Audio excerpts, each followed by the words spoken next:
When billionaire CEO Elliot Kane rashly promises to marry the next woman who walks through his conference room door, he never expects it to be Maya Jennings, a no-nonsense delivery driver who couldn't care less about his wealth or charm. What begins as an impulsive bet transforms into something neither of them saw coming, a love that challenges everything they thought they knew about trust, ambition, and finding your true direction in life. This is a story about two people from different worlds discovering that sometimes the best things happen when you least expect them. Before we start this story, comment below from where you are watching us. The morning sun blazed through the floor-to-ceiling windows of Cypress Holdings Executive Conference Room. Elliot Kane, CEO and one of the richest men in the city, leaned back in his leather chair, a smirk on his handsome face. At 34, he had everything: money, power, good looks, everything except someone to share it with. Not that he wanted that. Commitment wasn't in his vocabulary. "Another successful quarter," Elliot announced, loosening his silk tie. "I think we deserve a celebration." His board members and closest friends nodded in agreement. They'd been working non-stop for weeks to close a major deal. The hard work had paid off. "Speaking of celebrations," said James Wilson, Elliot's best friend and chief financial officer, "when are you going to settle down, Elliot? Your dating history is becoming legendary, and not in a good way." The room erupted in laughter. Elliot's inability to maintain a relationship for longer than 3 months was well known among his inner circle. "Why ruin a good thing?" Elliot shot back, running a hand through his dark hair. "I'm happy with my life exactly as it is." Victoria Palmer, the only woman on the board, rolled her eyes. "You say that now, but one day you'll wake up and realize you've missed out on something real." Elliot waved her off. "There's plenty of time for that later. Right now, I'm focused on business." "Business?" James laughed. "Is that what you call taking a different model to every event?" The group laughed again, and Elliot felt a flash of irritation. He was tired of this conversation. It happened at least once a month. "Look," James continued, more serious now, "the tabloids are calling you the runaway bachelor. It's starting to affect the company's image. Families don't want to invest in a business run by someone who treats relationships like they're disposable." Elliot's jaw tightened. "My personal life has nothing to do with how I run this company." "But it does," Victoria interjected. "Like it or not, you are the face of Cypress Holdings. Your reputation matters." "She's right," agreed David Chen, the marketing director. "Our family-friendly clients are getting nervous. They want stability." Elliot stood up and walked to the window, looking out at the city below. He'd built his empire from nothing, and he wasn't about to let it crumble because people didn't approve of his dating habits. "So what do you suggest?" he asked, turning back to face the room. "I find some nice girl and play house to make our investors happy?" James shrugged. "Would it be so terrible? To actually commit to someone for once?" "You couldn't commit to a woman even if your company depended on it," Victoria challenged, her eyes narrowing. Something in her tone made Elliot's competitive side flare up. He'd never backed down from a challenge in his life, and he wasn't about to start now. "You think I can't commit?" he asked, his voice dangerously calm. "You think I don't know how to be in a real relationship?" "I think," Victoria said slowly, "that you're scared. It's easier to walk away than to risk getting hurt." The room fell silent. No one had ever spoken to Elliot so bluntly before. Elliot's face flushed with anger. He grabbed his glass of water and raised it high. "Fine, you want commitment? I'll marry the next woman who walks through that door." The words hung in the air for a moment, before the room erupted in laughter. "Sure you will," James said, shaking his head.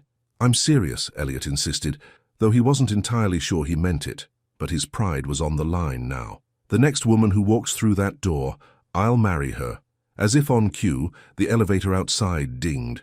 The laughter died instantly. All heads turned toward the glass door of the conference room. It slid open, and in walked a young woman.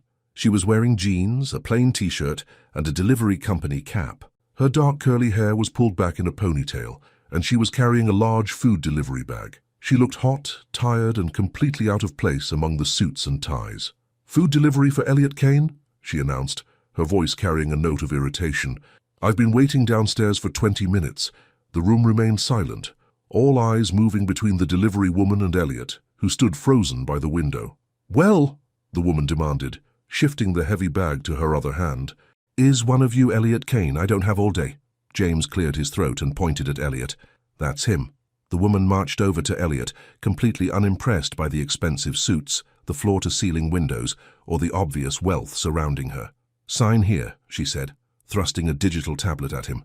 And there's a $5 late fee because your building security made me wait so long. Elliot blinked, completely thrown off guard. This wasn't the type of woman who usually entered his world. She wasn't trying to impress him. She wasn't even smiling. Yes, of course, he stammered, taking the tablet. I'm sorry about the wait.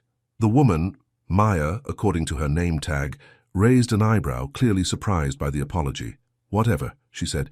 Just sign so I can get to my next delivery. Elliot quickly signed and handed her a $20 bill. Keep the change. Maya looked at the money, then back at Elliot. Thanks, she said flatly, but there was no real gratitude in her voice. Rich people and their guilt tips. She placed the food on the conference table, turned on her heel, and walked out without another word. As the door closed behind her, the room remained silent for a beat longer. Then, as if someone had flipped a switch, everyone burst into laughter. Well, Elliot, James said, slapping him on the back. Looks like you found your bride. The tension broken, everyone began talking at once, making jokes about Elliot's promise and the no-nonsense delivery woman who clearly wanted nothing to do with him. But Elliot wasn't laughing. Something about the woman, Maya, had caught his attention. Maybe it was the way she'd looked him directly in the eye, without the fawning admiration he was used to. Maybe it was the confidence in her stride, or the fact that she hadn't been impressed by him at all. Earth to Elliot. James waved a hand in front of his face. You're not actually considering this, are you?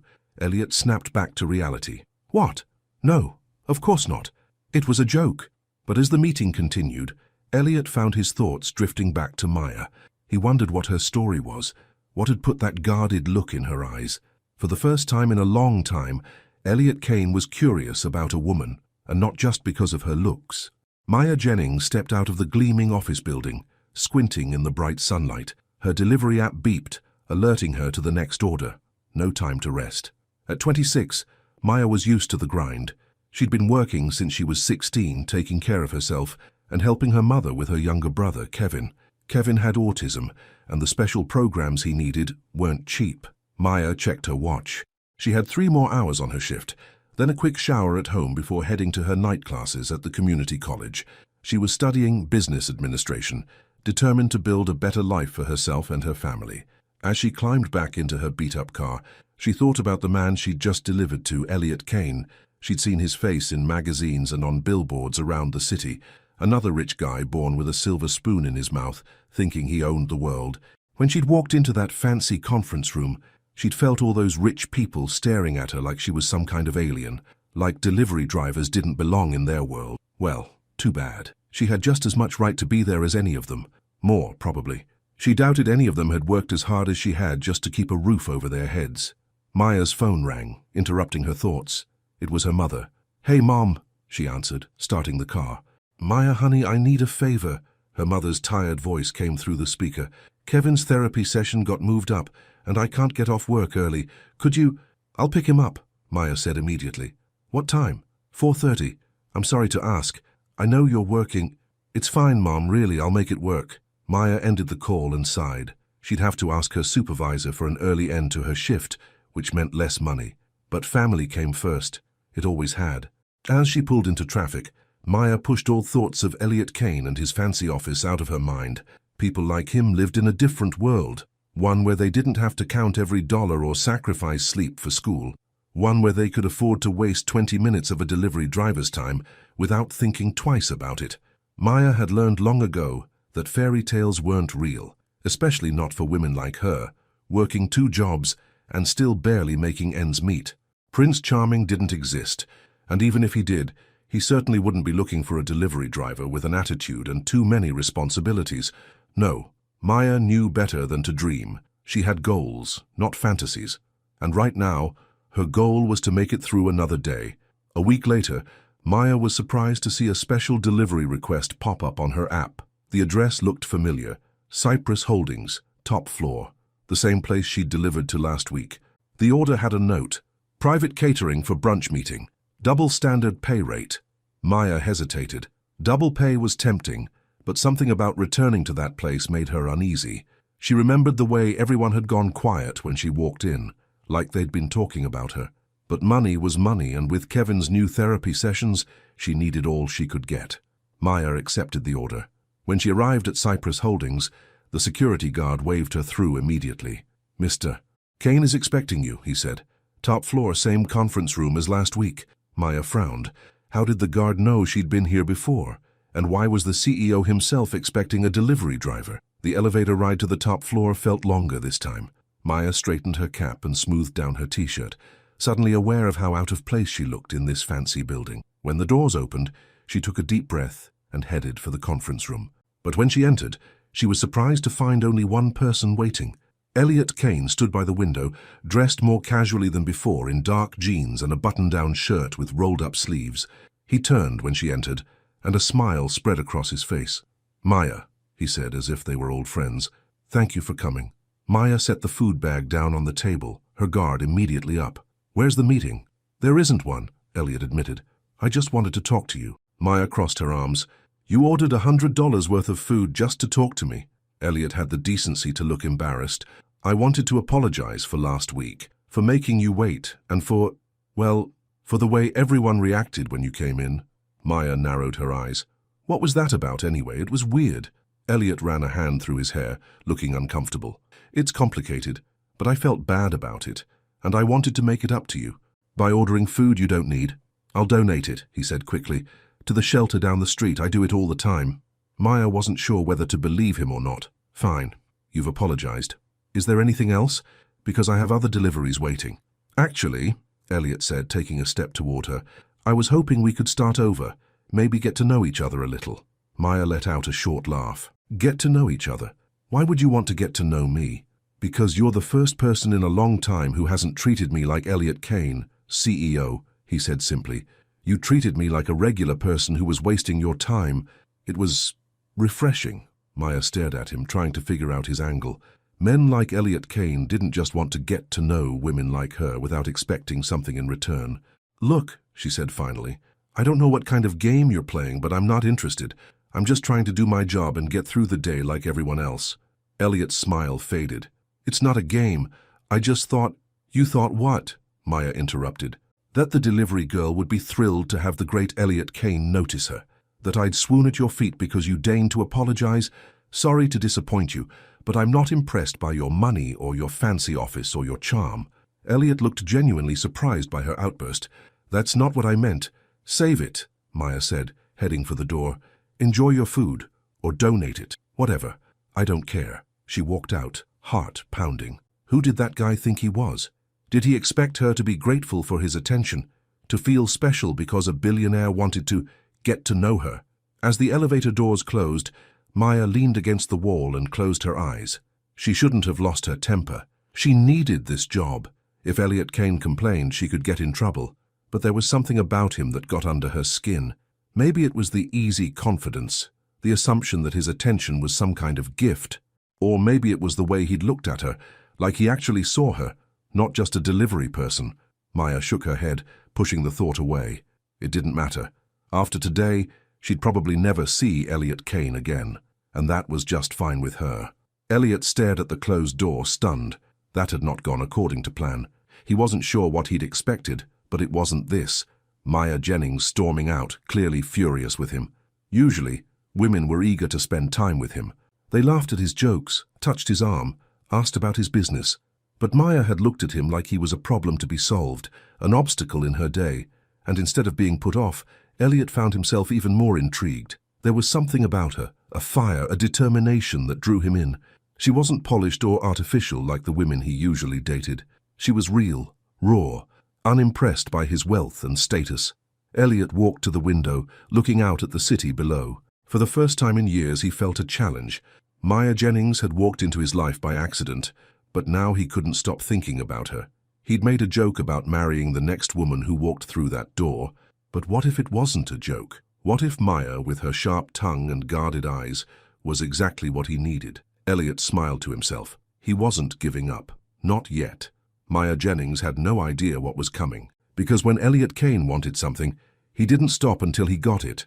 And right now what he wanted was to see Maya smile at him. The game was on. 3 days after the failed apology, Maya rushed across the community college campus. Her business management class started in 5 minutes and she was running late. Kevin's therapy session had gone longer than expected, and traffic had been terrible. As she hurried up the steps to the main building, someone called her name. Maya! She turned to see a tall man in a baseball cap and sunglasses holding 2 coffee cups. It took her a moment to recognize him without the expensive suit. Elliot Kane, she said, disbelief coloring her voice. What are you doing here? He smiled and held out one of the coffees. I thought you might need this, college at night after working all day. You must be exhausted. Maya stared at the coffee, then at him. How did you know I go to school here? Elliot shifted uncomfortably. I might have asked the delivery company about your schedule. You what? Maya's voice rose. That's stalking. No, Elliot said quickly. I just told them I wanted to thank you personally for your service. They said you finish your shift at 6 and take classes here on Tuesdays and Thursdays. Maya shook her head in disbelief. And that doesn't sound creepy to you. You tracked me down at my school. When you put it like that, Elliot winced. I'm sorry. I just wanted to apologize again. I came on too strong the other day. You think? Maya checked her watch. Look, I'm going to be late for class. Right, of course. Elliot held out the coffee again. Peace offering? Maya hesitated, then took the cup. She was too tired to argue, and free coffee was free coffee. This doesn't mean I forgive you for the stalking, she warned. Noted. Elliot smiled. What class are you taking? Business management, Maya replied, already turning to go. I have to run. Wait, Elliot called after her. Can I see you again properly this time, dinner maybe? Maya stopped and turned back. Why? What do you want from me? The question seemed to catch Elliot off guard. I just want to get to know you. Men like you don't just want to get to know women like me, Maya said flatly. There's always an angle. Elliot took off his sunglasses, meeting her eyes directly. No angle. I find you interesting, different, real. Maya laughed without humor. Oh, I get it. I'm your little walk on the wild side? Your taste of how the other half lives? That's not it at all, Elliot protested. Sure it is, Maya said. Rich guy gets bored with models and socialites, decides to try someone authentic for a change. Well, I'm not your charity case or your social experiment. She turned and walked away, leaving Elliot standing there with his untouched coffee. I'll be here on Thursday, he called after her. Same time. Maya didn't look back, but she couldn't help the small smile that tugged at her lips. The man was persistent. She'd give him that. You did what? James asked, leaning forward in his chair in Elliot's office. I went to her school, Elliot repeated, spinning a pen between his fingers. With coffee. And she shot you down again. James shook his head. Man, you must really like this girl. Elliot frowned. I don't like her. I'm just intrigued. Uh-huh. James wasn't buying it. The great Elliot Kane rejected twice by the same woman. That's a first. She thinks I see her as some kind of novelty, Elliot said, ignoring the jab. A walk on the wild side. Don't you? James raised an eyebrow. Come on, Elliot. She's a delivery driver taking night classes. Not exactly your usual type. Elliot felt a flash of anger. What's that supposed to mean? Just that she lives in a different world, James said. What do you even have in common? It was a fair question, and one Elliot had been asking himself. What did he have in common with Maya Jennings? She worked 2 jobs and studied at night. He had never worried about money a day in his life, but there was something about her that kept pulling him back. The way she looked him in the eye when she spoke, the way she didn't care about his money or his status, the fire in her that seemed to burn so bright. I don't know, Elliot admitted. But I want to find out, James sighed. Just be careful. People will talk if they see you with her. Let them talk, Elliot said dismissively. I don't care what people think. But even as he said it, Elliot knew it wasn't entirely true. His reputation affected Cypress Holdings. The board was already concerned about his playboy image. What would they say if he started dating someone like Maya? Not that Maya seemed interested in dating him anyway. Thursday evening came, and despite telling herself she wouldn't look for him, Maya found her eyes scanning the campus as she walked to class. There was no sign of Elliot Kane or his peace-offering coffees. She told herself she was relieved. The last thing she needed was a bored billionaire playing games with her life. But as she settled into her seat in the classroom, she couldn't help feeling a small twinge of disappointment. Maybe she'd been too harsh with him. He had seemed genuinely interested, and the coffee had been a nice gesture. Maya shook her head, focusing on her professor as he began the lecture. She didn't have time for distractions. She had goals. Finish her degree, get a better job, help her mother with Kevin. Daydreaming about Elliot Kane wouldn't help her achieve any of those things. After class, Maya headed to the parking lot, fumbling in her bag for her keys. When she reached her car, she stopped short. There, tucked under her windshield wiper, was a small white envelope. She looked around, but the parking lot was mostly empty. no sign of who might have left it. With a frown, Maya opened the envelope. Inside was a note written in elegant handwriting. Maya, I'm sorry I couldn't be here tonight. Emergency board meeting. But I wanted you to know I meant what I said. No games, no angles. Just a chance to know the woman who walked into my conference room and changed everything. If you're willing, call me Elliot. A business card was clipped to the note, with Elliot's personal number handwritten on the back. Maya stared at the note, conflicting emotions battling inside her. Part of her was touched by the gesture. Another part was suspicious, and a small traitorous part was thrilled that he hadn't given up. She tucked the note into her pocket and got into her car. She wouldn't call him. That would be crazy. They were too different. He lived in a world of board meetings and million-dollar deals. She lived in a world of delivery routes and overdue bills. But as she drove home, Maya couldn't stop thinking about the note, about the way he'd written that she had changed everything. What did that even mean? She was nobody special, just a woman trying to make it through each day. So why did Elliot Kane, who could have any woman he wanted, seem so determined to get to know her? A week passed, and Maya didn't call. She told herself it was the right decision. Whatever game Elliot was playing, she wanted no part of it. But every time her phone rang with an unknown number, her heart skipped a beat. And every time she made a delivery to a fancy office building, she found herself scanning the lobby, half hoping, half dreading to see his face. It was ridiculous. She barely knew the man. They'd spoken all of 3 times, and 2 of those conversations had ended with her walking away, angry. Yet she couldn't get him out of her mind. On Friday afternoon, Maya was sorting through the mail when she came across an envelope with the Cypress Holdings logo. Her heart raced as she tore it open. Inside was a check for $500 and a note that read, "For the inconvenience, no strings attached, Denody." Maya stared at the check, anger bubbling up inside her. So that was his game. He thought he could buy her attention. She grabbed her phone and, before she could talk herself out of it, dialed the number on the business card. Elliot answered on the second ring. "Maya." He sounded surprised and pleased. "Don't send me money," she said without preamble. What?" Elliot seemed confused. "The check, $500 for the inconvenience. I don't want your money." "Oh," Elliot said, understanding dawning in his voice. I didn't mean it like that. I just felt bad about wasting your time at work and then showing up at your school. I was trying to make amends." "By throwing money at me?" Maya challenged. "That's not..." Elliot sighed. "I'm sorry. I didn't think about how it would look. I'm used to solving problems with money. It was insensitive." Maya hadn't expected him to apologize so readily. It took some of the wind out of her sails. "Just don't do it again," she said, her voice losing some of its edge. "I won't," Elliot promised. Then, after a pause, "You called." Maya rolled her eyes, even though he couldn't see her. "To tell you to stop sending me money." "Still you called," Elliot said, and she could hear the smile in his voice. "That's progress." "Don't push it," Maya warned, but she was fighting a smile of her own. "Have dinner with me," Elliot said suddenly. "Tomorrow night. Nothing fancy, I promise. Just 2 people getting to know each other." Maya hesitated. She should say no. She had every reason to say no. "One dinner," Elliot continued when she didn't respond. "If you hate it, I'll leave you alone. No more notes, no more coffee ambushes, and no more checks," Maya added. "No more checks," Elliot agreed. Maya closed her eyes, hardly believing what she was about to say. "One dinner. That's it. That's all I'm asking for," Elliot said, sounding genuinely happy. "I'll pick you up at 7. "No," Maya said quickly.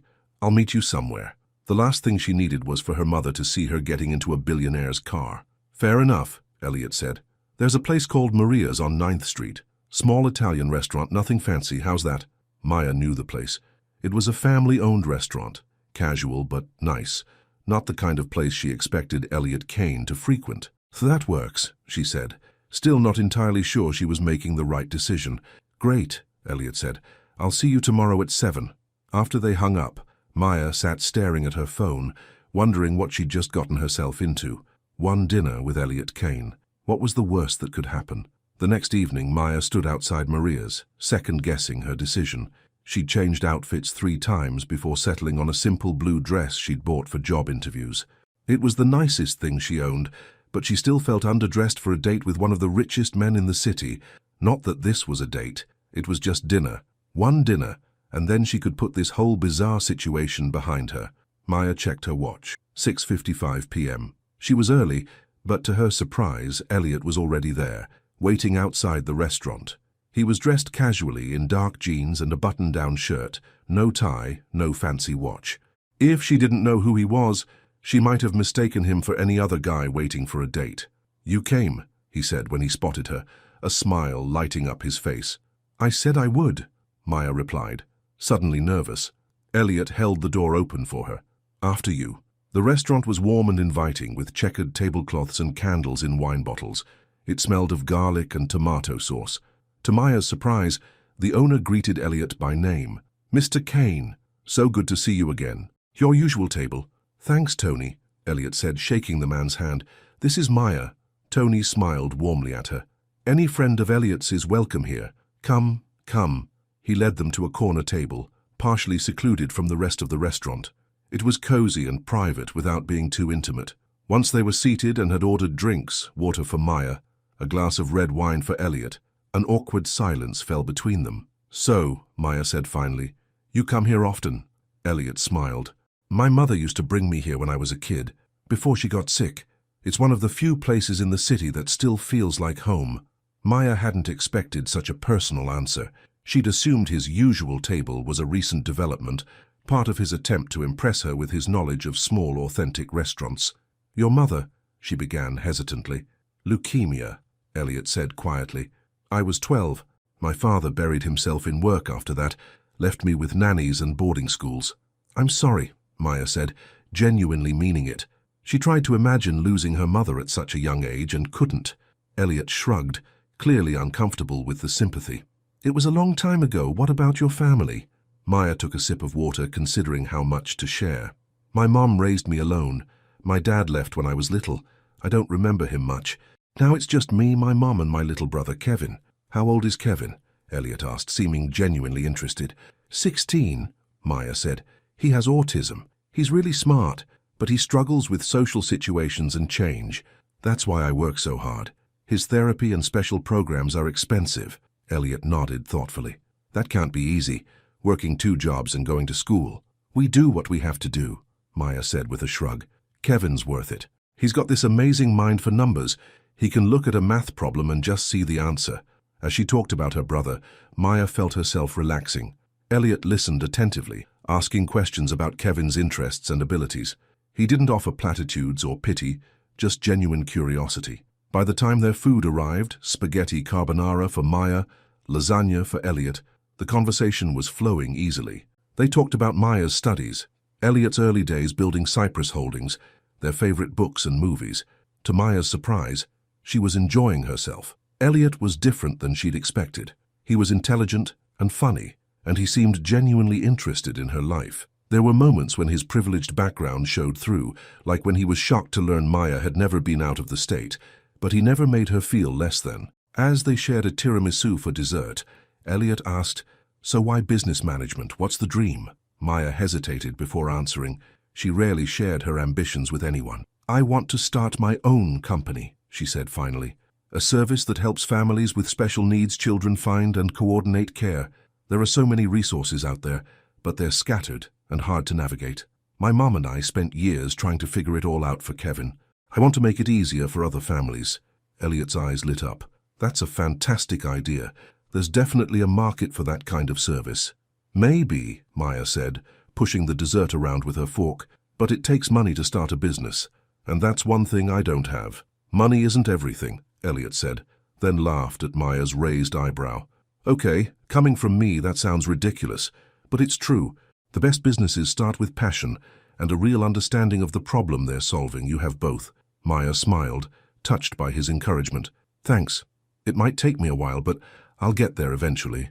"I believe you will," Elliot said, and the sincerity in his voice made Maya's heart skip a beat. After dinner, Elliot walked Maya to her car. The night air was cool, and Maya wrapped her arms around herself, wishing she'd brought a jacket. Without a word, Elliot slipped off his blazer and draped it over her shoulders. The gesture was so natural, so gentlemanly, that Maya didn't even think to protest. "Thank you for tonight," Elliot said as they reached her car. "I had a great time." "Me too," Maya admitted. "It wasn't what I expected." "What did you expect?" Elliot asked, his eyes curious. Maya shrugged. "I don't know. Someone more Arrogant? Entitled? Shallow? Elliot supplied with a self-deprecating smile. All of the above, Maya laughed. But you're different than I thought. So are you, Elliot said softly. They stood there for a moment, the air between them charged with something Maya wasn't ready to name. I should go, she said, breaking the spell. My mom will be waiting up. Elliot nodded, taking a step back. Of course. Drive safe. Maya slipped off his blazer and handed it back. Thanks again. For dinner and everything. Can I see you again? Elliot asked, his voice hopeful. Maya hesitated. The sensible answer was no. One dinner. That had been the deal. But the thought of not seeing him again made her chest ache in a way she hadn't expected. Maybe, she said finally. I'll think about it. Elliot's smile was worth the non-commitment. I'll take that as progress. As Maya drove home, she couldn't stop smiling. For one night, she'd allowed herself to believe in possibilities. To imagine a world where someone like Elliot Kane could be interested in someone like her.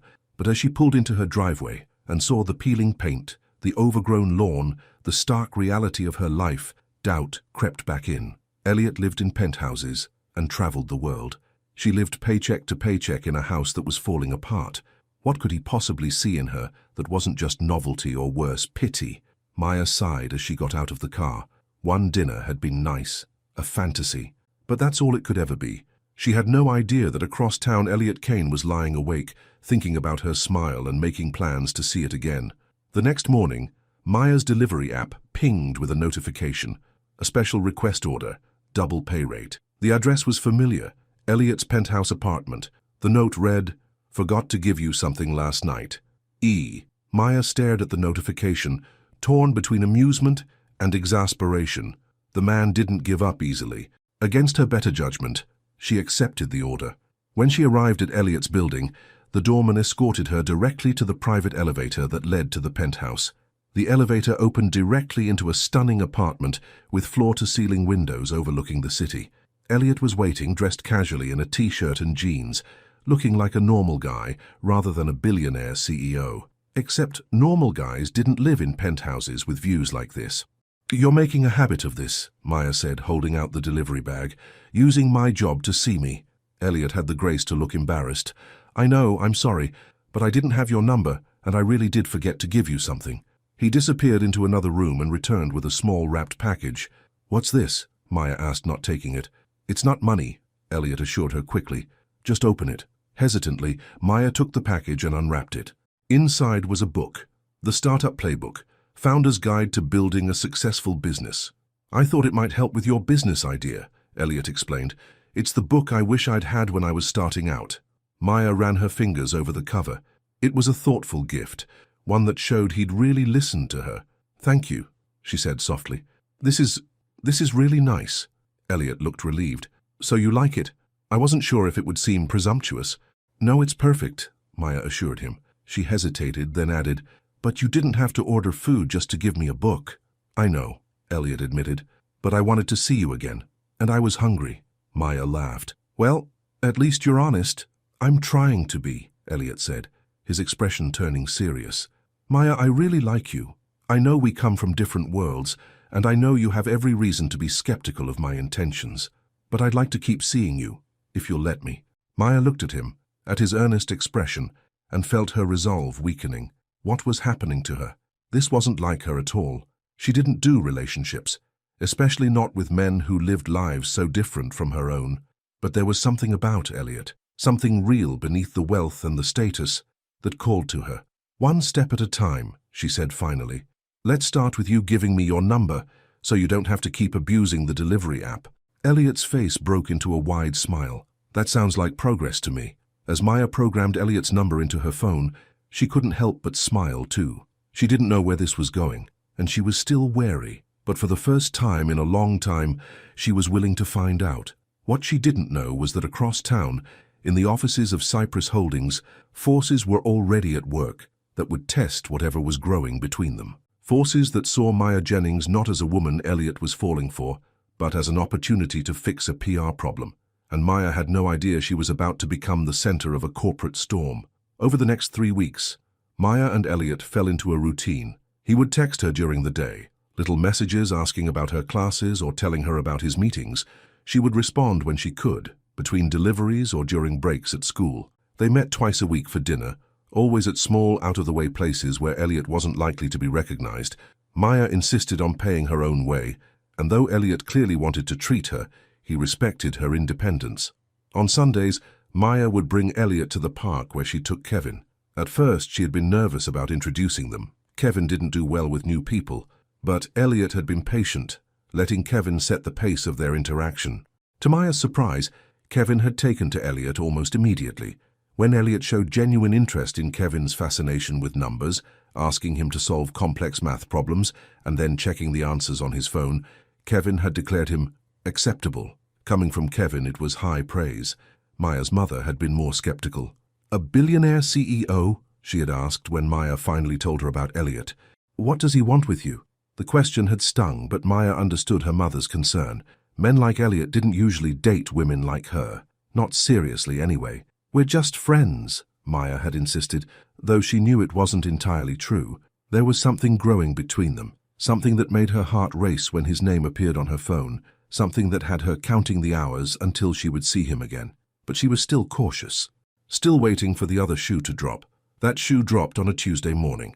Maya was making coffee before her first delivery when her phone buzzed with a text from Layla, her friend from school. "Have you seen this?" the message read, followed by a link to an article. Frowning, Maya clicked the link. The headline made her blood run cold. Cypress Holdings, CEO dating delivery driver, PR stunt or real romance. The article featured a grainy photo of her and Elliot walking in the park with Kevin. Their faces were clearly visible. Maya's hands shook as she scrolled through the article. Sources close to Cypress Holdings reveal that CEO Elliot Kane's sudden interest in an ordinary delivery driver may be more calculated than it appears. The company has faced criticism for Kane's playboy reputation and high-profile breakups with models and socialites. Is this new relationship with a working-class single mother an attempt to humanize the billionaire and appeal to everyday Americans? Maya felt sick. She kept reading. An internal memo obtained by this publication outlines a marketing strategy to improve Kane's public image through a relatable relationship with a real woman. The memo specifically mentions Maya Jennings, a delivery driver, who was selected for her compelling personal story. Maya stared at her phone, unable to believe what she was reading. Had it all been a lie, a PR stunt, to make Elliot look more relatable? She thought about the past 3 weeks, the late-night conversations, the way Elliot listened when she talked about her dreams, the gentle way he interacted with Kevin. Had it all been an act? Her phone rang. Elliot's name flashed on the screen. Maya declined the call, her throat tight with unshed tears. Seconds later, a text appeared. "Maya, I just saw the article. It's not what it looks like. Please let me explain." Another call. Maya declined it again. Another text. "I had nothing to do with that memo. I didn't even know it existed until today. Please, Maya, talk to me." Maya turned off her phone. She needed time to think, to process. Everything she had feared about getting involved with Elliot seemed to be coming true. She had been a fool to believe someone like him could genuinely care for someone like her. Elliot slammed his office door so hard the glass walls shook. "I want to know who wrote that memo," he demanded, his voice dangerously quiet. "And I want to know who leaked it to the press." Victoria Palmer stood her ground, unfazed by his anger. "It was a proposal, Elliot, one of many that cross my desk every day. I never approved it." "But you didn't reject it either," Elliot accused. "You let it circulate and now it's out there, making it look like my relationship with Maya is some kind of calculated PR move." "Isn't it?" Victoria challenged. "You made that ridiculous promise to marry the next woman who walked through the door." She walked in. "And suddenly you're dating her? What was I supposed to think?" Elliot ran a hand through his hair, his frustration evident. "That was a joke. What I feel for Maya is real, and now she won't even talk to me because she thinks I've been using her." Victoria sighed, her expression softening slightly. "I'm sorry about the leak. That wasn't supposed to happen. But Elliot, be honest with yourself. What future do you see with this woman? She's a delivery driver with a special needs brother and night school debt.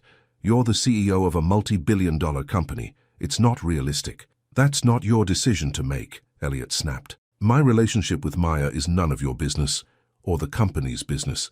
"Everything you do is the company's business," Victoria reminded him. "You're the face of Cypress Holdings.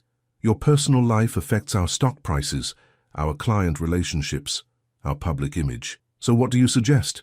Elliot asked, his voice dripping with sarcasm. I only date women the board approves of?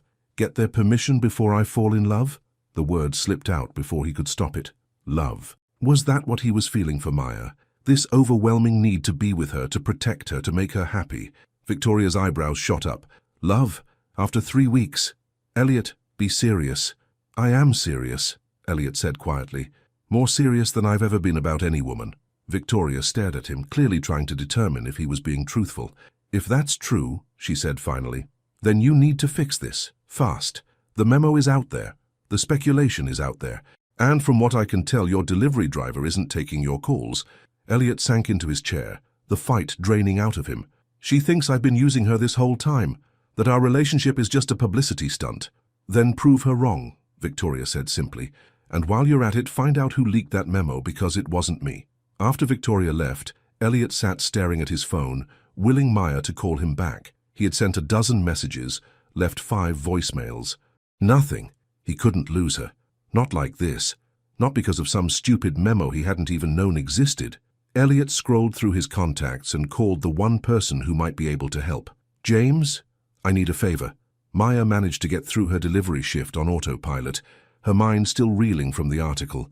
By the time she got home, there were 15 missed calls from Elliot and more text messages than she could count. She sat on her bed, staring at her phone.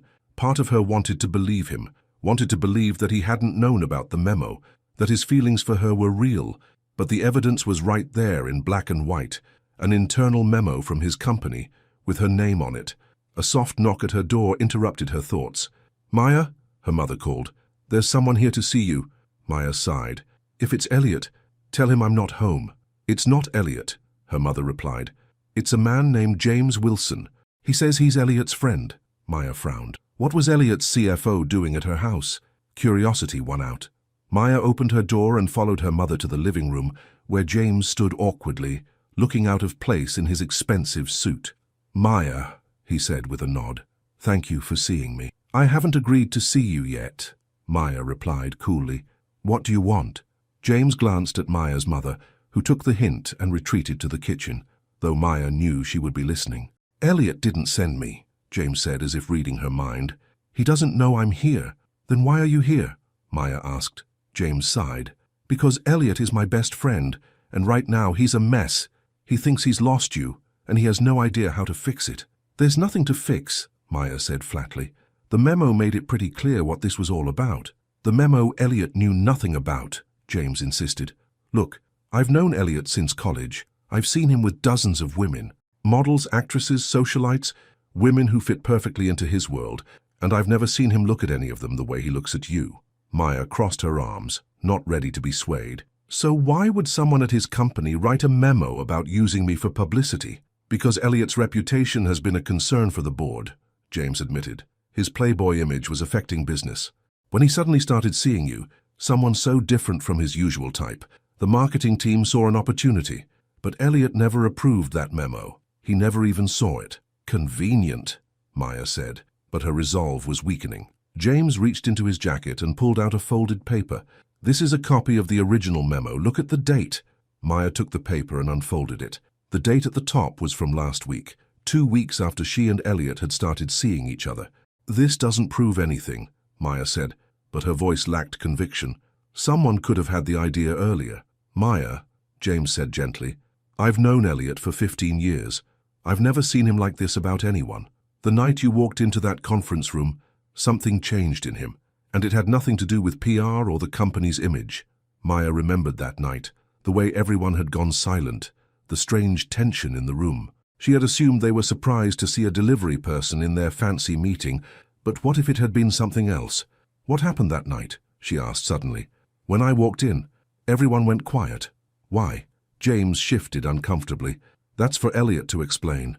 No, Maya insisted. You came here to convince me to talk to him. So convince me. What happened that night? James hesitated, then sighed. We were giving Elliot a hard time about his inability to commit. Victoria said he couldn't commit to a woman even if his company depended on it, and Elliot, being Elliot, made a stupid, impulsive promise. What promise? Maya pressed, though she was beginning to suspect the answer. He said he would marry the next woman who walked through the door. James admitted. And then you walked in. Maya stared at him, trying to process this new information. So this whole thing, him pursuing me, was because of some ridiculous bet? No, James said firmly. The promise was a joke. No one expected him to follow through. But when you walked in, something happened to Elliot. He couldn't stop thinking about you. The woman who wasn't impressed by his money or his status. The woman who looked him in the eye and treated him like a regular person. Maya remembered their first real conversation when Elliot had said exactly that she was the first person in a long time who hadn't treated him like Elliot Kane, CEO. I don't know what to believe, Maya said honestly. Believe this, James replied. Elliot just fired the executive who wrote that memo, publicly, in front of the entire marketing department. He's been in back-to-back meetings all day, doing damage control, trying to protect your privacy, and the whole time all he's been thinking about is you. Maya looked down at the memo in her hands, her emotions in turmoil. If you don't believe me, James continued, believe your own experience. The Elliot you've gotten to know over the past 3 weeks, is he the kind of man who would use someone as a PR stunt? Maya thought about Elliot, the way he listened when she talked about her dreams, the way he played math games with Kevin, the small, thoughtful gifts he gave her that showed he was really paying attention. No, she admitted softly. He's not. James nodded, satisfied. Then give him a chance to explain. That's all he's asking for. After James left, Maya sat alone in the living room thinking, could she trust what James had said? Could she trust her own feelings about Elliot? She picked up her phone and turned it on. Immediately it buzzed with another message from Elliot. Maya, please, just 5 minutes, that's all I'm asking, let me explain. Maya took a deep breath and typed a response. Maria's, 8 p.m. You get 5 minutes. Elliot was already waiting when Maya arrived at the restaurant. He looked terrible, his hair a mess, dark circles under his eyes, his usual confidence nowhere to be seen. When he saw her, his face lit up with such genuine relief that Maya felt her anger softening. You came, he said as she sat across from him. Thank you. 5 minutes, Maya reminded him. That's all you get. Elliot nodded. James told me he went to see you. I didn't ask him to do that. I know, Maya said. He made that clear. The memo was real, Elliot said, getting straight to the point, but I never saw it until today. It was a proposal from the marketing team, one of dozens that cross Victoria's desk every week. She never approved it, but she didn't reject it either, and somehow it got leaked to the press. Convenient timing, Maya observed. Too convenient, Elliot agreed. I'm looking into who leaked it, but Maya, you have to believe me. What's between us has nothing to do with PR or the company's image. It's real. At least it is for me. Maya studied his face, looking for any sign of deception. James told me about the promise you made, about marrying the next woman who walked through the door. Elliot winced. That was a stupid joke. I never expected to follow through on it. But then I walked in, Maya said. But then you walked in, Elliot echoed, and everything changed. Not because of some ridiculous promise, but because you were different. Real. You didn't care who I was or what I had. You just wanted me to sign for the food so you could get on with your day. Despite herself, Maya smiled at the memory. You were 20 minutes late. I was, Elliot admitted. And you called me on it. No one calls me on anything. They're all too busy trying to please me or use me or get something from me, but not you. You just saw a guy who was wasting your time. Is that why you kept pursuing me? Maya asked. Because I wasn't impressed by you. Partly, Elliot said honestly. But it's more than that. When I'm with you, I'm not Elliot Kane, CEO of Cypress Holdings. I'm just Elliot. And that's something I haven't felt in a very long time. Maya felt her heart softening. She had seen that side of Elliot, the real person behind the wealth and the status, the man who listened to her dreams, who was patient with Kevin, who remembered how she took her coffee. How do I know this isn't just another line? She asked, voicing her deepest fear. How do I know you're not just telling me what I want to hear? Elliot reached across the table, his hand stopping just short of hers. You don't. You can only go by what you feel, what you've experienced with me. The memo was real, Maya, but so are my feelings for you.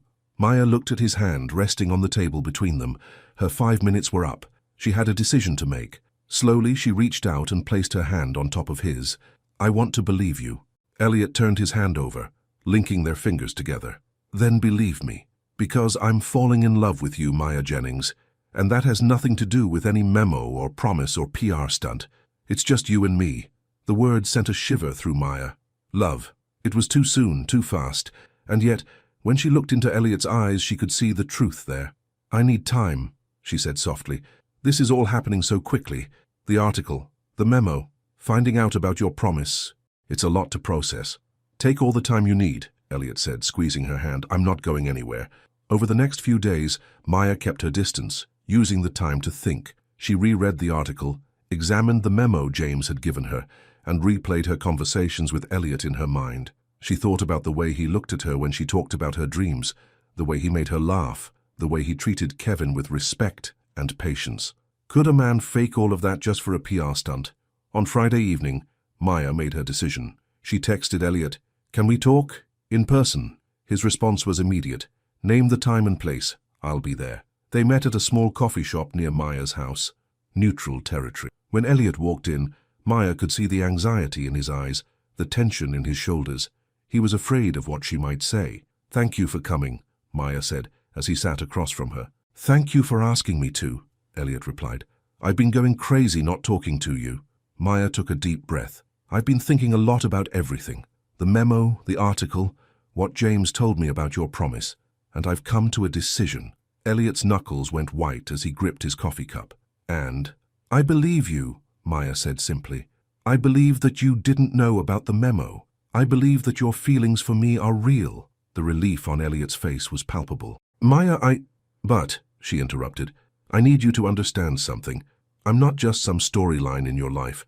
I'm a real person with real responsibilities. I have Kevin to think about, and my mom, and my education. I can't just drop everything because a billionaire decides he's interested in me." "I know that," Elliot said earnestly. "I would never ask you to change your life for me. And I need to know that this isn't just a phase for you," Maya continued. "That you're not going to get bored with the novelty of dating someone real and go back to your models and socialites. That's not going to happen," Elliot assured her. "What I feel for you is nothing like anything I've felt before. It's not about novelty or your background or any of that. It's about you, Maya, just you." Maya nodded, wanting to believe him. "If we're going to do this, really do this, I need to know that you're in it for the right reasons. That you see me for who I am, not what I represent."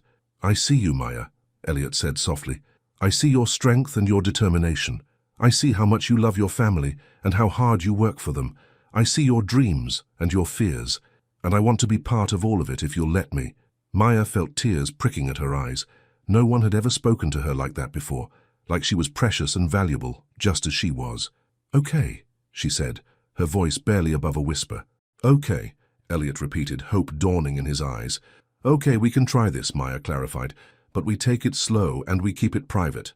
No more articles, no more publicity." "Absolutely," Elliot agreed quickly. "Whatever you want." "And one more thing," Maya added. "No more grand gestures or expensive gifts. I'm not with you for your money, Elliot. I never was." Elliot smiled, reaching across the table to take her hand. "Understood. Although I reserve the right to buy you coffee occasionally," Maya laughed, some of the tension easing from her shoulders.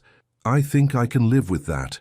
As they sat there, hands linked across the table, Maya felt a sense of peace settle over her.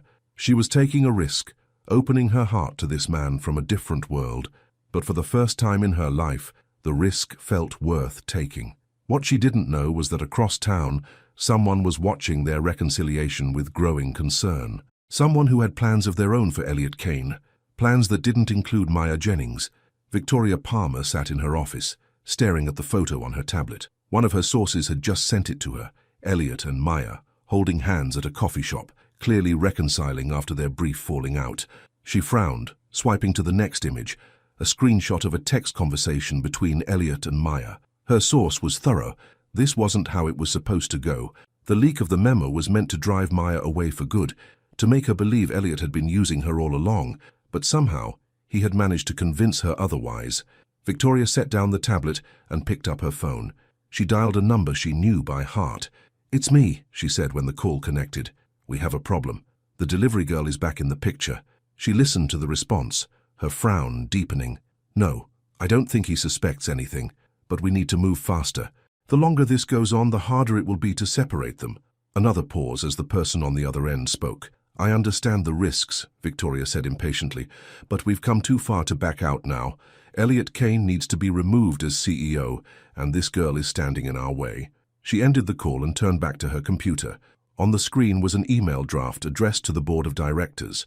The subject line read, Concerns regarding E. Kane's judgment and stability. Victoria began to type, a small smile playing at her lips. If the memo leak hadn't been enough to drive Maya away, she would need to try something more direct. After all, every fairy tale needed a villain, and Victoria Palmer was more than happy to play the role. For the next 2 weeks, Maya and Elliot rebuilt their relationship stronger than before. They settled into a comfortable routine, with Elliot respecting Maya's boundaries, and Maya gradually opening her heart to the possibility that what they had might be real and lasting. Elliot continued to join Maya and Kevin at the park on Sundays, and to Maya's delight, the two had developed a genuine bond. Kevin had even started asking when Mr. Elliot would visit again. Maya's mother remained skeptical, but had grudgingly admitted that Elliot seemed to genuinely care for Maya and Kevin. "Just be careful," she warned Maya. "Men like him, they live in a different world. They play by different rules."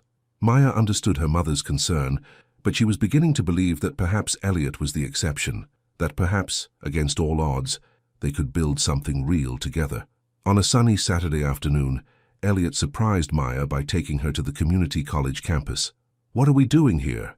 Maya asked as they walked toward the administration building. "I don't have classes on Saturdays." "I know," Elliot said with a mysterious smile, "but there's something I want to show you." He led her to the financial aid office, where a middle-aged woman was waiting for them. "Mr. Kane," the woman greeted him warmly. "And this must be Ms. Jennings." Maya looked between them, confused. "What's going on?" The woman, Mrs. Reynolds according to her nameplate, smiled. "We've had an anonymous donation to our scholarship fund, specifically earmarked for students interested in starting businesses focused on special needs services." Maya's eyes widened as she turned to Elliot. "You didn't. I didn't donate in your name," Elliot said quickly. "Or mine, it's completely anonymous, but Mrs. Reynolds thought you might be interested in applying, given your business idea." Maya was speechless. The scholarship would cover not only her tuition, but also provide seed money for her business idea. "It's a wonderful opportunity," Mrs. Reynolds continued. "The donor was very specific about the kind of business model they wanted to support. It's almost as if they had your idea in mind." Maya felt tears welling in her eyes. It was the perfect gift, one that respected her independence while supporting her dreams. "Thank you," she whispered to Elliot once they were alone outside. I don't even have words." Elliot took her hands in his. "You don't need to thank me. You've got an amazing idea, Maya. You just needed someone to believe in it as much as you do." Maya looked up at him, her heart full. In that moment, all her doubts and fears seemed to melt away. This man, this kind, thoughtful man, saw her for who she really was. Not a charity case, not a PR opportunity, but a woman with dreams and the determination to achieve them. "I think I'm falling in love with you," she admitted, the words slipping out before she could stop them. Elliot's face lit up with joy. "I know I'm in love with you, Maya Jennings. Have been since you walked into that conference room and demanded my signature." He leaned down and kissed her, a gentle, tender kiss that held the promise of so much more. Maya kissed him back, allowing herself to believe, just for a moment, that fairy tales might be real after all. What neither of them noticed was the sleek black car parked across the street, its tinted windows hiding the woman inside, a woman who watched their embrace with cold, calculating eyes. Victoria Palmer took a photo with her phone, then began typing a message. "Time for phase 2. The girl is becoming a problem." The response came quickly. "Leave it to me. I know exactly how to handle her." Victoria smiled as she put her phone away. Poor Maya Jennings had no idea what was coming her way. No idea at all. 1 month later, Maya sat in her business management class, trying to focus on the professor's lecture about marketing strategies, but her mind kept drifting to Elliot and the changes he had brought to her life. Since their reconciliation, things had been almost perfect. Elliot had kept his promise to respect her boundaries. He didn't shower her with expensive gifts or try to solve her problems with money. Instead, he supported her in ways that mattered, helping her study for exams, spending time with Kevin, even fixing the leaky faucet in her mother's kitchen. For the first time in her life, Maya was allowing herself to believe in love, to believe that maybe, just maybe, fairy tales could come true for women like her. Her phone buzzed with a text from Elliot. "Just finished my meeting. Dinner tonight? I have something important to talk to you about." Maya smiled as she typed her response. "Sounds mysterious. Should I be worried?" His reply came quickly. "Only if you're worried about how happy I plan to make you." 7 p.m. at Maria's? Maya agreed. butterflies dancing in her stomach. She had a feeling tonight would be special. As the professor dismissed the class, Maya gathered her books, her mind already on what she would wear for dinner. She was so distracted that she almost ran into the woman standing outside the classroom door. "I'm sorry," Maya apologized, stepping back. "I wasn't looking where I was going." The woman, tall, elegant, with sharp features and expensive clothes, smiled thinly. "Maya Jennings, I was hoping to catch you. I'm Danielle Kane, Elliot's sister."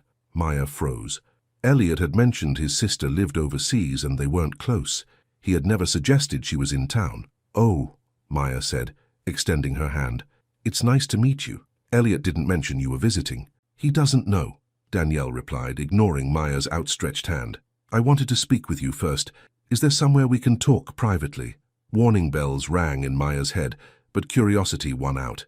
"There's a coffee shop across the street." Danielle nodded, her expression unreadable. "Perfect." Once they were seated with their coffees, a plain black coffee for Danielle, a latte for Maya, Danielle got straight to the point. "I'll be blunt, Ms. Jennings. I want you to stop seeing my brother." Maya nearly choked on her drink. "Excuse me?"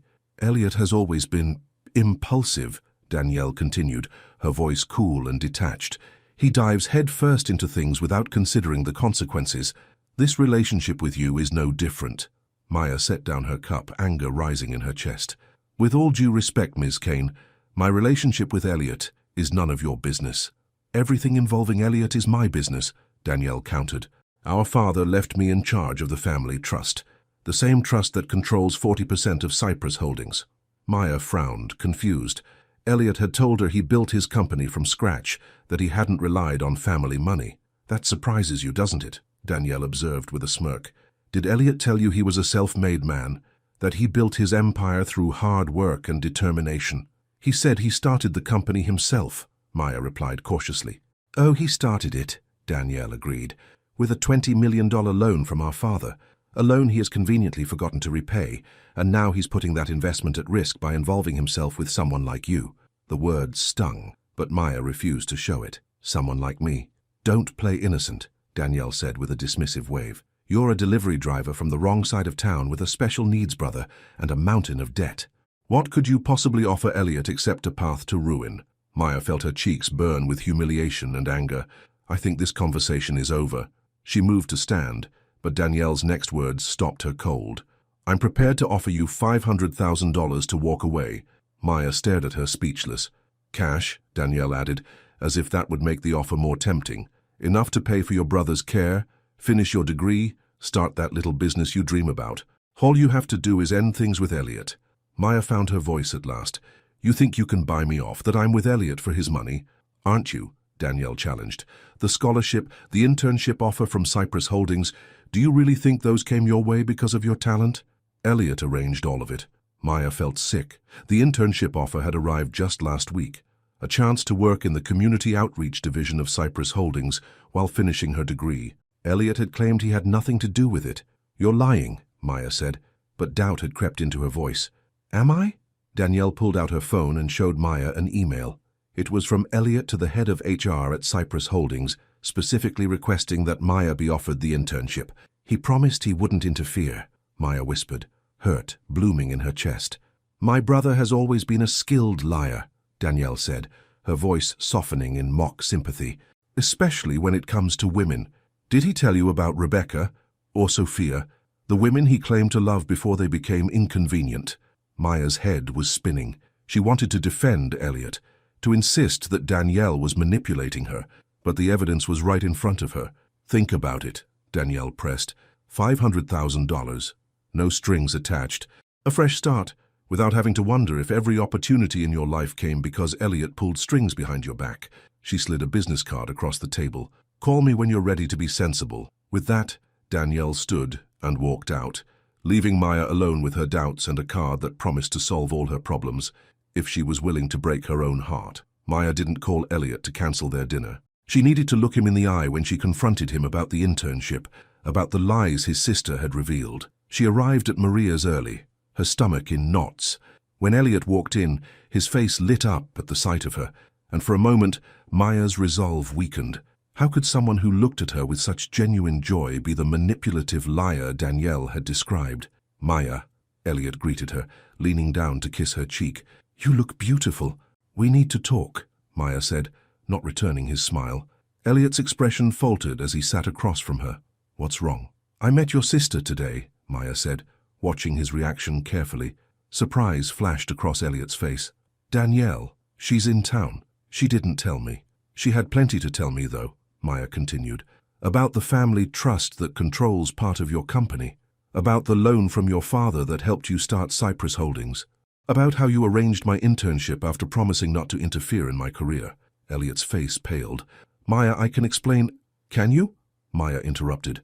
"Because from where I'm sitting, it looks like you've been lying to me from the beginning, playing the self-made man when you had family money behind you, promising to respect my independence while pulling strings behind my back." "It's not like that," Elliot insisted. "Yes, my father loaned me the initial capital for Cypress Holdings, but I've paid back every penny with interest. The company's success is my own." "And the internship," Maya pressed. "Did you arrange that too?" Elliot hesitated, then nodded reluctantly. "I mentioned your name to HR, but Maya, your qualifications got you that position, not my influence. I just made sure they saw your application." "You promised," Maya reminded him, hurt evident in her voice. "You promised no interference, no special treatment." "I know," Elliot acknowledged, "and I'm sorry. I just wanted to help." "I don't need your help," Maya said sharply. "I need your honesty. I need to know that everything between us isn't built on lies and manipulation." "Nothing about my feelings for you is a lie," Elliot insisted, reaching for her hand across the table. "Maya, I love you. That's the most honest thing in my life right now." Maya pulled her hand away. "Your sister offered me $500,000 to break up with you." Elliot's face darkened with anger. "She what? She thinks I'm after your money," Maya continued, "that I'm a gold digger from the wrong side of town who will ruin your reputation and your company." "That's ridiculous," Elliot said firmly. "Danielle has no right to interfere in my life. She's never approved of anyone I've dated." "She showed me pictures," Maya said quietly, "of you with other women. Rebecca, Sophia, women you supposedly loved before they became inconvenient." Understanding dawned on Elliot's face. "Rebecca was my college girlfriend. We broke up because she cheated on me with my roommate, and Sophia was a PR setup arranged by my father before he died. We never even dated for real." "And am I a PR setup too?" Maya asked, voicing her deepest fear. "Was the memo leak just a smokescreen to make me believe you weren't using me, when in fact that's exactly what you were doing?" "No," Elliot said forcefully. "Maya, what I feel for you is real, more real than anything I've ever felt. Danielle is manipulating you because she's always been jealous of my control of the company. She wants to drive us apart." Maya wanted to believe him, but doubt had taken root, fed by Danielle's revelations and her own insecurities. "I think I need some time," she said finally, "to figure out what's true and what isn't, to decide if I can trust you again." "Maya, please," Elliot pleaded, "don't let Danielle come between us. Whatever she told you, whatever lies she's spinning, I can prove she's wrong." "How?" Maya challenged. "Give me 24 hours, Elliot requested. "One day to show you the truth. Then, if you still want to walk away, I won't stop you." Maya hesitated, then nodded slowly. "One day." Relief washed over Elliot's face. "Thank you. I was going to wait until later to give you this, but now seems like the right time." He reached into his pocket and pulled out a small velvet box. Maya's heart skipped a beat, thinking it might be a ring, but when Elliot opened it, she saw a beautiful silver compass. "I don't understand," she said, looking at the gift in confusion. "Turn it over," Elliot suggested. Maya picked up the compass and flipped it over. Engraved on the back were the words, "You walked in. I finally found direction." Tears welled in Maya's eyes. It was such a simple gift, but so meaningful. Not a flashy diamond or an expensive piece of jewelry, but something that spoke to their journey together. "When you walked into that conference room," Elliot explained softly, "I was lost, surrounded by success and wealth, but empty inside. You gave me direction, Maya. You showed me what really matters." Maya traced the engraving with her finger, wanting desperately to believe him. "One day," she repeated, her voice thick with emotion. "Show me the truth, Elliot. All of it." The next morning, Maya's phone buzzed with a text from Elliot. "Ready for the truth? Meet me at Cypress Holdings at noon, main lobby." Maya was nervous as she entered the imposing glass building at precisely 12 o'clock. The security guard recognized her immediately. "Ms. Jennings," he greeted her with a smile. "Mr. Kane asked me to give you this." He handed her an envelope. Inside was a security badge with her name on it, and a note. First stop, 10th floor, conference room C. The truth begins where our story did. Intrigued, despite her lingering doubts, Maya took the elevator to the 10th floor. When she entered conference room C, she found James Wilson waiting for her. "Maya," he greeted her warmly. "Right on time." "Where's Elliot?" Maya asked, looking around the empty room. "He'll join you later," James explained. "First, he wanted me to show you something." James placed a folder on the table. "These are the original minutes from the board meeting the day you walked in with that food delivery. The day Elliot made his impulsive promise." Maya opened the folder and scanned the document. There it was in black and white, Victoria Palmer challenging Elliot about his commitment issues, and Elliot declaring he would marry the next woman who walked through the door. "It was a joke," James confirmed. "No one expected him to follow through. But then you walked in, and something changed in Elliot. I've known him for 15 years, and I've never seen him look at anyone the way he looked at you in that moment." "So that part was true," Maya murmured. "Now, about the memo," James continued, placing another folder in front of her. "This is the full email chain. You can see the date it was created, 2 weeks after you and Elliot started seeing each other. And here," he pointed to the final email in the chain, "is Elliot's response when he finally saw it." Maya read the email. It was brief but scathing. "This is unacceptable. The memo is to be destroyed and the concept abandoned. My personal life is not a marketing opportunity." "He never knew about it," Maya said, relief washing over her. "Never," James confirmed, and when it was leaked to the press, he was furious. He launched an internal investigation immediately. "Did he find out who leaked it?" Maya asked. James nodded grimly. "That's the next stop on your journey. 14th floor, HR department. Ask for Margaret Chen." The HR director was waiting for Maya when she arrived, a stern-looking woman with kind eyes. She wasted no time getting to the point. "Ms. Jennings, I owe you an apology on behalf of Cypress Holdings," she began. "The leak of that memo caused you undue distress, and for that, I am truly sorry." "Thank you," Maya said, surprised by the formal apology. "James said you know who was responsible." Margaret nodded. "Our investigation traced the leak to Victoria Palmer's email account. At first we thought her account had been hacked, but further investigation revealed she had been working with someone outside the company to undermine Mr. Kane's position as CEO." "Working with who?" Maya asked, though she had a sinking feeling she already knew the answer. "Danielle Kane," Margaret confirmed. "Mr. Kane's sister. She and Ms. Palmer have been conspiring for months to force Mr. Kane out of the company. The memo leak was just one part of their plan."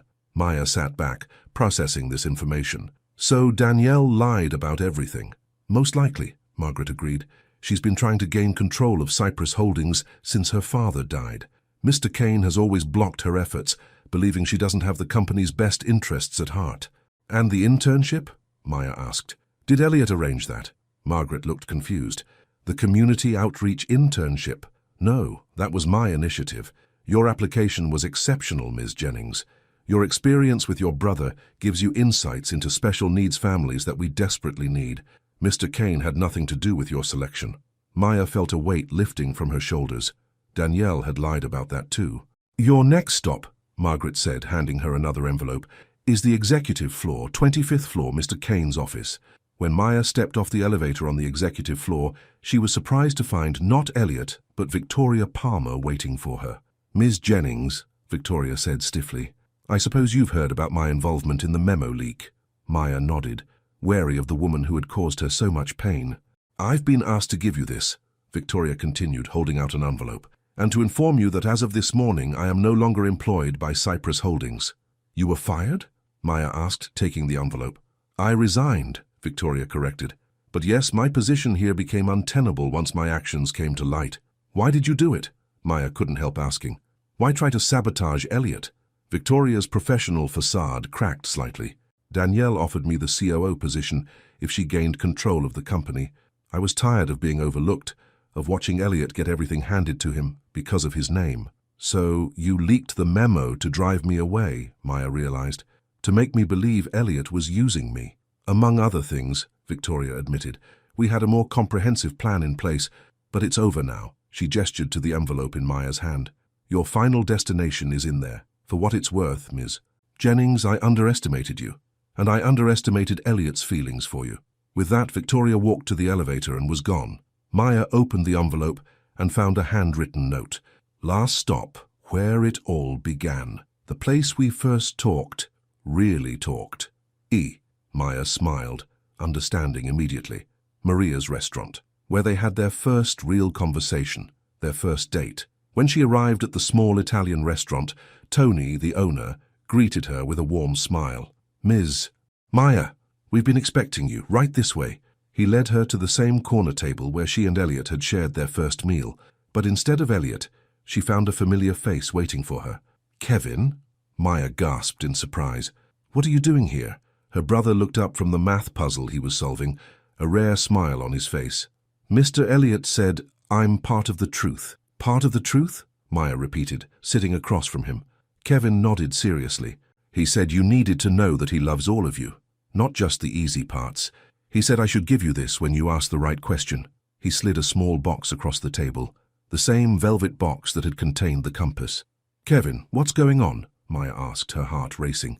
Where's Elliot? That's the right question, Kevin said with satisfaction. You can open it now. With trembling fingers, Maya opened the box. Inside was a simple but elegant diamond ring, and beneath it a note. Turn around. Maya spun in her chair to find Elliot standing behind her, a nervous smile on his face. You found the truth, he said softly. Elliot, Maya breathed, rising to her feet. What is all this? The truth, Elliot repeated, taking her hands in his. The whole truth. I didn't arrange your internship. I never saw that memo until it was leaked. And everything I've ever told you about how I feel about you has been absolutely true. Danielle lied about everything, Maya said. She tried to buy me off. I know, Elliot said grimly. She's been trying to take control of the company for years. When she couldn't do it through legal means, she tried to discredit me. And when that didn't work, she went after the one thing she knew mattered more to me than the company. Me, Maya realized. You, Elliot confirmed. She thought if she could drive you away, I'd be devastated enough to make mistakes, to lose focus. And she was right about one thing. Losing you would devastate me. Elliot took a deep breath, then dropped to one knee, still holding her hands. Maya Jennings, I know this is fast. I know we come from different worlds. I know there are 1,000 reasons why this shouldn't work. But I also know that from the moment you walked into that conference room, my life changed forever. You showed me what really matters. You gave me direction when I was lost. He picked up the ring. I'm not asking you to marry me right now. I'm asking you to promise me that someday when you're ready you'll consider it, that you'll give us a chance to build a life together. A real life, not based on my money or your background, but on who we are together. Maya stared at him, tears filling her eyes. This man, this kind, imperfect, loving man, had gone to such lengths to show her the truth, to prove that what they had was real. You arranged all of this, she said, gesturing around them. The security badge, the meetings, bringing Kevin here just to prove you were telling the truth. I would do anything for you, Maya, Elliot said simply. Anything to keep you in my life. Maya looked at Kevin, who was watching them with unusual interest. You're okay with this? She asked her brother. With Elliot being part of our family? Kevin nodded solemnly. He's acceptable. He helps me with math and doesn't talk too loud, and he makes you smile. That settled it. If Kevin approved, what more did she need? Maya turned back to Elliot, her heart so full she thought it might burst. Yes, she said softly. Yes, I promise to consider it, when the time is right. Elliot's face lit up with joy as he slipped the ring onto her finger. It fit perfectly, simple and elegant, just like their love. As he rose to his feet and pulled her into his arms, Maya felt a sense of peace settle over her. This wasn't a fairy tale, not really. It was better than that. It was real, with real problems and real challenges and real love to face them with. I love you, Maya Jennings, Elliot whispered against her hair. Every part of you, your strength, your fire, your dedication to your family, all of it. I love you too, Maya replied, wrapping her arms around him. Even the parts that drive me crazy. Elliot laughed, then kissed her, a kiss full of promise and hope and dreams for the future. Kevin cleared his throat loudly. Tony says we can have free dessert if you stop kissing in his restaurant. Maya and Elliot broke apart laughing. Yes, this was real life, messy and complicated and wonderful. Deal, Elliot agreed, keeping one arm around Maya as they sat down. But I reserve the right to kiss her again later. Acceptable, Kevin decided after a moment's consideration, but not where I can see it. As they shared tiramisu and made plans for the future, Maya thought about the journey that had brought them here, from a chance delivery to a conference room to a promise made in jest that had somehow led to the real thing. She looked down at the ring on her finger, then at the compass she now kept in her purse. Both were symbols of the direction they had found together. Sometimes, Maya realized, fairy tales did come true. Not because of magic or wealth or perfect timing, but because two people chose each other every day, despite all the reasons not to, and that was the greatest truth of all. 6 months later, Maya stood at the back of a small auditorium, watching as Elliot addressed the crowd gathered for the launch of Navigating Together, the special needs family support service she had dreamed of creating. With Elliot's support and her own hard work, Maya had turned her idea into reality. The service would help families coordinate care, navigate resources, and build community. Kevin sat in the front row, beaming with pride. Next to him was Maya's mother, who had finally warmed to Elliot after seeing how genuinely he cared for her children. "And now," Elliot said from the podium, "I'd like to introduce you to the woman who made all this possible, the woman who walked into my life by accident and changed everything. My fiancée and the CEO of Navigating Together, Maya Jennings." The crowd applauded as Maya made her way to the stage. As she passed Elliot, he squeezed her hand, his eyes shining with love and pride. Maya took her place at the podium and looked out at the audience. So much had changed in the past year. She had completed her degree, started her company, and agreed to marry Elliot, though they were taking things slow, planning a wedding for the following spring. Danielle had been removed from the family trust after her schemes came to light, and Victoria had left the city to start fresh elsewhere. The memo that had nearly torn them apart was now just a bump in their journey, a test they had passed together. "Thank you all for coming today," Maya began. "Navigating Together was born from my own family's experience with my brother Kevin. We spent years trying to piece together services and support, often feeling lost and alone. I dreamed of creating a place where families could find direction, where they wouldn't have to navigate these challenging waters alone." She caught Elliot's eye, and they shared a smile. Direction. It had become their word, their touchstone. "Sometimes," Maya continued, "the most important journeys begin when we least expect them, when we walk through a door without knowing what waits on the other side." Later that evening, as they walked hand in hand through the park where they had spent so many Sundays with Kevin, Elliot asked, "Happy?" Maya squeezed his hand, feeling the weight of the compass in her pocket and the ring on her finger, both reminders of the journey they had taken and the path they were still walking together. "More than I ever thought possible," she replied honestly. And as Elliot pulled her close and kissed her under the stars, Maya knew it was true. She had walked into that conference room as a delivery driver, with a chip on her shoulder and a heart guarded by years of disappointment. She had walked out with a path to a future she never could have imagined, a future with direction, a future with love, a future with Elliot by her side. Sometimes the next woman through the door was exactly who you needed all along. The end.